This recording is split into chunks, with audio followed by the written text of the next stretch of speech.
വൈകുന്നേരം നല്ല മുട്ടൻ പണിയാണ് എനിക്ക് കിട്ടിയത്. അനുവാട്ടനോട് മീൻ വാങ്ങാൻ പറഞ്ഞപ്പോൾ നത്തലാണ് വാങ്ങിക്കൊണ്ട് വന്നത്.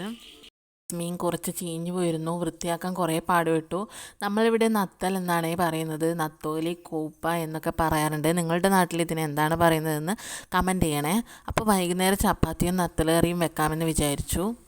നത്തൽ കറി അനുവാട്ടനാണ് ഉണ്ടാക്കുന്നത്. അപ്പോൾ ചട്ടി അടുപ്പത്ത് വെച്ച് കടുക് പൊട്ടിച്ച് അതിലേക്ക് കറിവേപ്പിലയും വെളുത്തുള്ളിയും പച്ചപ്പറങ്കി ചതച്ചതും ഇട്ടു.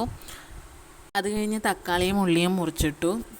അധികം പൊടികളൊന്നും ഇടാത്ത സിമ്പിൾ കറിയാണ് ഇത്. മഞ്ഞൾപ്പൊടിയും ഗരം മസാലയും കുരുമുളക് പൊടിയും മാത്രമേ ഇട്ടുള്ളൂ.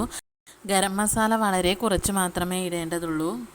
അങ്ങനെ ഉള്ളിയും തക്കാളിയും വഴറ്റി അതിലേക്ക് മഞ്ഞൾപ്പൊടി, ഗരം മസാല, കുരുമുളക് പൊടി ഇട്ട് കൊടുത്തു. അത് കഴിഞ്ഞ് കുറച്ച് ചൂടുവെള്ളം ഒഴിച്ച് ആവശ്യത്തിന് ഉപ്പും ഇട്ട് അടച്ചു വെക്കുക. അത് തിളച്ചതിന് ശേഷം മീനിട്ട് വേവിക്കുക. അത് കഴിഞ്ഞ് ഞാനും അനുവാട്ടനും കൂടി ചപ്പാത്തി ഉണ്ടാക്കി. ഞാൻ ചപ്പാത്തി പരത്തി കൊടുത്തു, അനുവാട്ട ചപ്പാത്തി ചുട്ടെടുത്തു. ഒറ്റയ്ക്ക് കുക്ക് ചെയ്യുന്നതിനേക്കാൾ സഹായിക്കാൻ കൂടെ ഒരാളുണ്ടാകുമ്പോൾ നമുക്ക് കുക്കിങ്ങിനോടൊരു മടുപ്പ് തോന്നില്ല.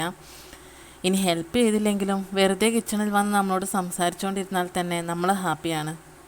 അനുവാട്ട സമയം കിട്ടുമ്പോഴൊക്കെ എന്നെ ഹെൽപ്പ് ചെയ്യാറുണ്ട്. അപ്പോൾ നമ്മൾ ചപ്പാത്തിയും കറിയും റെഡിയായി. അപ്പോൾ നമ്മൾ കഴിക്കട്ടെ. Okay, by.